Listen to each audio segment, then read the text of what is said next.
Xoş gördük əziz dinləyicilər. Deməli Paşinyan, qonşumuz Ermənistan baş naziri Paşinyanın apardığı siyasət Rusiyanın gecəsini, necə deyirlər, ərşə çəkib. Niyə görə? Çünki Paşinyan getdikcə Ermənistan xalqının qəlbindən o şeytanı çıxartmaqla onu məhv edir, onun o düşmən mövqelərini məhv edir və onu barışdırmağa, onu həqiqi bir millətə çevirməyə çalışır ki, bu da Rusiyanı dəhşətli dərəcədə narahat edir. Bilirsiniz ki, bu soyqırım məsələsi də Çar Nikolayın dövründə ortaya qoyulmuş və erməni xalqına yüklənmiş. Burada, bu ərazidə erməni xalqına Türkiyələri düşmən etmək, Azərbaycanı düşmən etmək və bu xofu da kilsəyə bağışlamışdı. Bu xofu da kilsəyə vermişdi. Bütün bu işləri kilsə görürdü. Kilsə erməni xalqının bətnində bir düşmən yetişdirməli idi.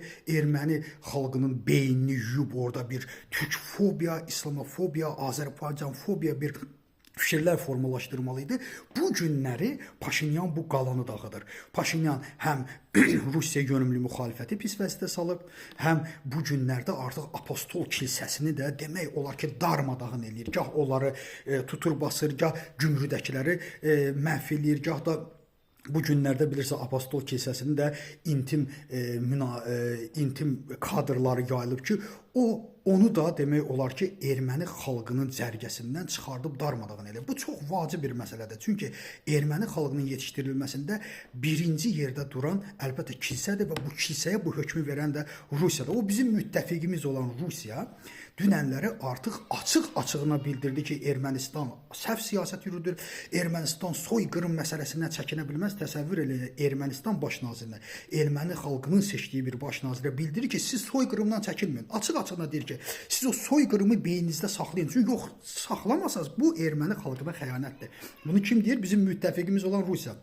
Nə deyirdik biz? Deyirik ki, Rusiya region üçün, Azərbaycan xalqı üçün də, Qafqaz üçün də bir jandarmadır, bir düşməndir. Bütün burada olan düşmən toxumlarını məhz Rusiya çəkib. Azərbaycan qərb torpaqlarını da Rusiya verib. Zəngəzuru da Rusiya verib. 1929-cu ildə Mehrini də Rusiya verib və bu gün erməni xalqının deməli sağaltmağa çalışan Paşinyanın əli çox güclüdür. Həm Azərbaycan tərəfindən dəstəyi var, həm Türkiyə tərəfindən dəstəyi var və 2026-cı ildə keçiriləcək parlament seçkilərində böyük ehtimalla qalib gələcək. Və bunu Rusiya da görür. Çünki o bütün rəqiblərini artıq sıradan çıxarır. Nə ilə? Vurmaqla, öldürməklə yox. Ona görə sıradan çıxardım ki, bu günləri Ermənistanda sosial vəziyyət bütün Qafqazdakı sosial vəziyyətdən daha yaxşıdır və erməni xalqının sosial vəziyyətini yaxşılaşdırmaqla artıq özünə təbii seçicilər udur. Və Rusiyanı bu narahat edir.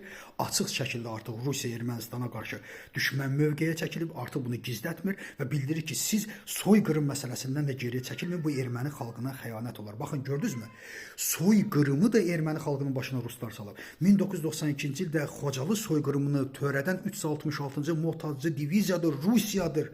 O 2-3 dənə tula kimi kimisə işlədib orada, kimisə orasını burasını kəstirib. İnanın mənə, bunun yaradanı da odur, bunu planlaşdıran da Rusdur və ona görə 366-cı Mohtacı diviziya Azərbaycan xalqını soyqırımı etdikdən sonra tez təcili surətdə qaçdı, Gürcüstana keçdi. Çünki bunun başında da o durmuşdu. Baxın, görürsünüzmü? Ona görə mən sizə deyirəm ki, Azərbaycan xalqı zaten bunu çox yaxşı bilir. Azərbaycan hakimiyyəti də Avropa İttifaqına doğru getməlidir.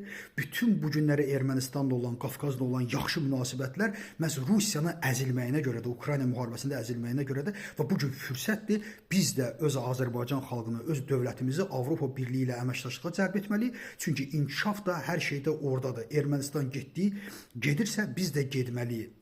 Hər halda bu günləri bizim regionumuzda ən layiqli müttəfiq ilə Avropa İttifaqıdır. Sadəcə olaraq mən sizə yenidən Rusiyanın çirkinliyini göstərmək istədim.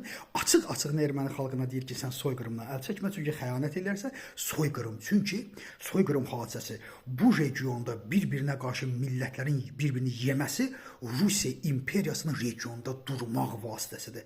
Ona görə Rusiya bunu istəmir. Çünki soyqırımı buraxdıqca bu regionda qala bilir. Təşəkkür edirəm diqqətinizə görə.